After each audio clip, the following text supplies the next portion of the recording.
Hello everybody, this is my 16th review of movies to come out in 2025. Today we are talking about Novocaine. This is starring Jack Quaid, who I've talked about on this channel before. I like him. So that was a draw for me, and it's directed by Dan Burke and Robert Olson, two directors who have collaborated a lot before. I'm unfamiliar with their work, I haven't seen a single other one of their movies, but anyways, would I recommend Novocaine? If you're in the mood for an action comedy, I think I would. Novocaine is nothing revolutionary, it's not doing anything that unique with its presentation. In fact, many of the shots in the movie are directly referencing other movies. There's some Die Hard references in the movie. It takes place during Christmas. Kind of for no reason, they didn't really do anything with that, but it's reliant on other action movies from the past, and that's okay. As I've already said, I like Jack Quaid, and during this movie I kind of realized something. He is a perfect replacement for Ryan Reynolds. I really do not like Ryan Reynolds. I hate the performances he gives in movies, and I can totally imagine him as the star of Novocaine, and this movie would be ruined that way. But Jack Quaid comes in, and he's got much better comedic timing, and is generally much more charming. Not that Ryan Reynolds was actually ever going to be in the role. I'm just saying, I think they have similarities, and I think I would always prefer Jack Quaid. All the actors in this felt like they were very fitting for the tone of the movie.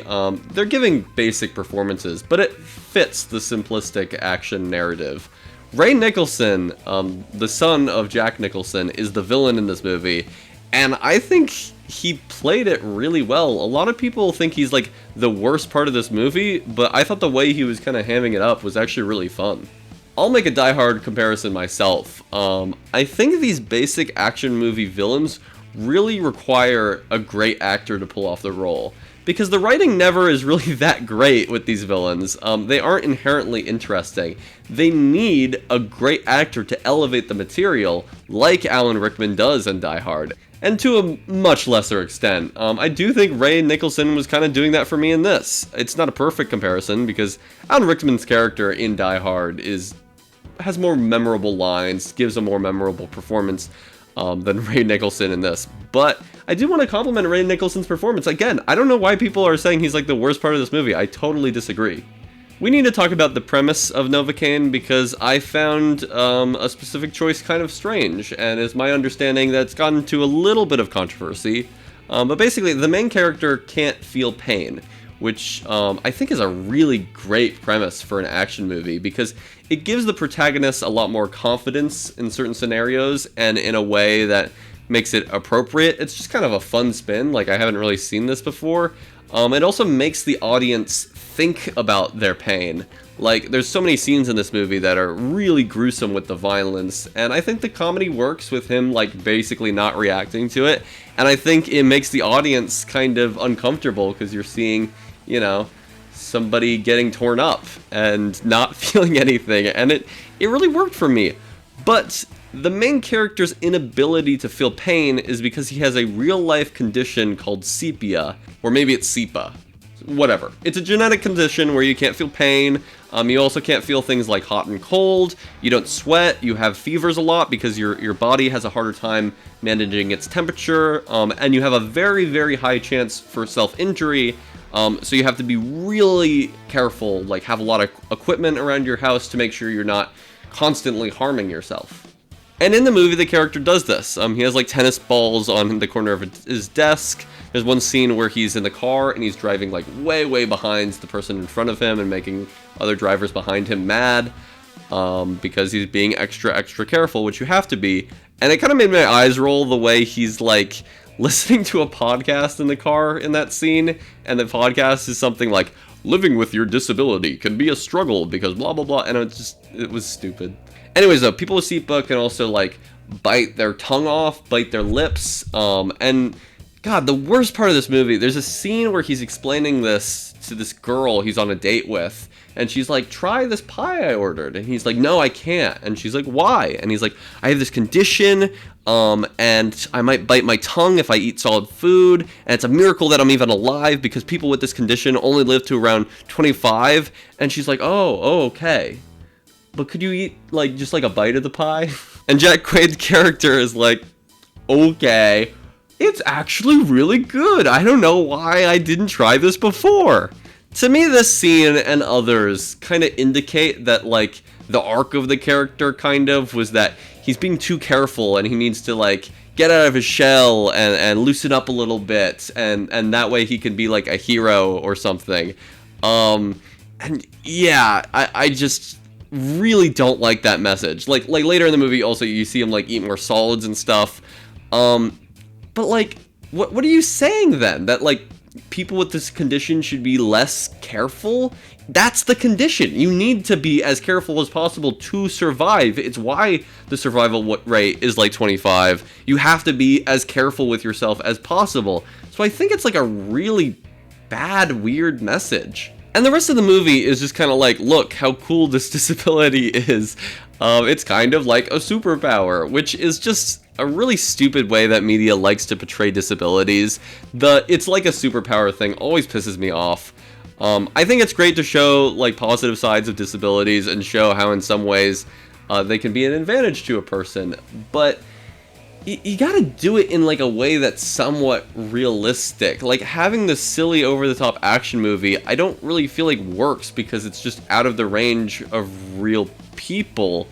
And you need to, like, show the real-life hardships of these conditions realistically. You can't just be having the character be like, oh, fine, I'll eat a piece of pie and then get rewarded. Like, it's just, something about it is just really off to me, that portrayal. Basically, rewarding the character for not taking his condition seriously. Anyways, with that said, the movie's still fun. I really wish they didn't base the premise around a real-life condition, but you kind of forget about it at a certain point, because, I mean, well, he's not feeling pain for the entire movie. In my head, I was just thinking, like, I don't know, a supervillain gave him, like, a serum or something where he can't feel pain. Like, it doesn't matter for the long... It really should have been something else, in my opinion, but, I mean, most of the movie isn't really that about the real-life condition. It's just a silly action movie where a character doesn't feel pain. And, again, it's a lot of fun. I do have some other criticisms I want to round off. The biggest is that the movie is just not really shot in an interesting way. It's not bad, it's just kind of boring for what it is, which is a bummer, because I think action movies really excel when they have, like, really great dynamic cinematography, and this cinematography just really wasn't elevating the material. There was a couple moments that didn't even really register for me, like, what was happening in the action scene, because it was, of the way it was shot, it was, like, too close or something. I don't know. The color palette also was kind of bland, which is okay for, like, a gritty action movie, but my friend who saw it with me reminded me that it takes place on Christmas, and I totally forgot about that, and I think they should have done more with that and maybe, like, you know, had some color grading that kind of fit a Christmas aesthetic or something. I don't know. Because they literally don't do anything with it other than have the villains dress as Santa Clauses for part of it. I know it takes place in San Diego, but they should have done something more.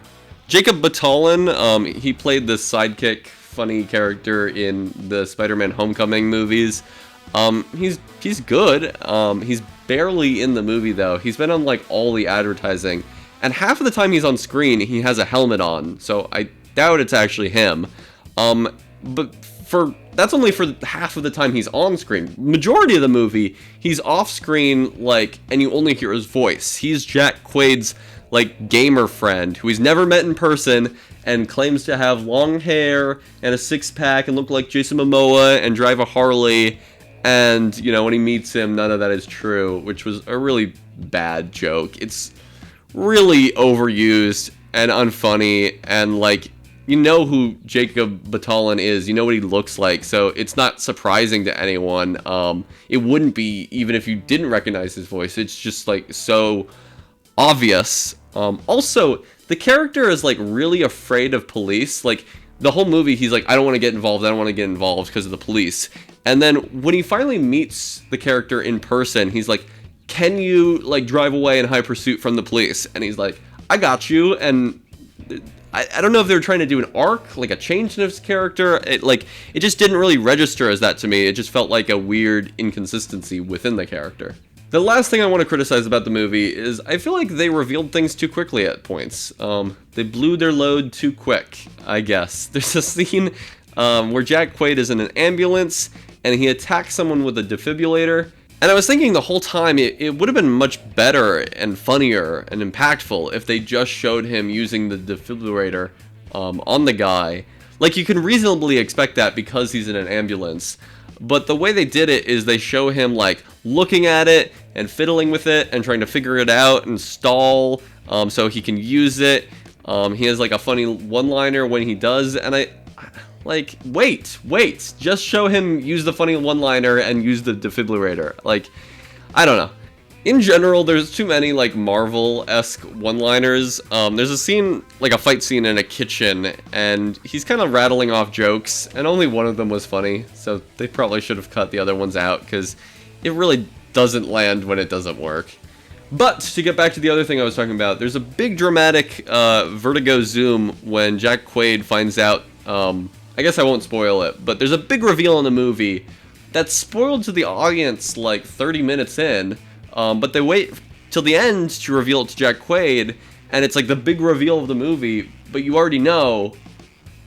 Just kind of weird storytelling that I think should have been reworked to have more of an impact. I don't know why they reveal it so early in the movie for the audience, but anyways, regardless of all of this, it's still a fun action movie. There's many, like, gruesome, great practical effects that I was having a really good time with. A lot of, you know, enjoyable sequences that I feel like I would have fun rewatching. Yeah, and I really like Jack Quaid as a leading man. So, with that, I would give Novocaine a 3 out of 5 stars. I enjoyed it. Tomorrow, I will post a review for The Call. This is directed by Joel Haver and starring Dex Flame, and if you want to watch it, it's on YouTube for free. It's only like 40 minutes long, so subscribe to my channel to stay tuned for that. And in the description, I will put a link to my Letterboxd list ranking all of the movies I've seen of 2025 so far. Here's where Novocaine is, here is the rest of the ranking so far, and yeah, that's that. There should be a link to my YouTube playlist of all my 2025 film reviews.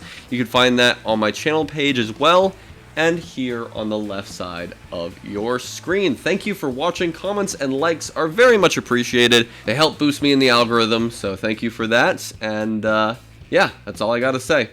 See ya.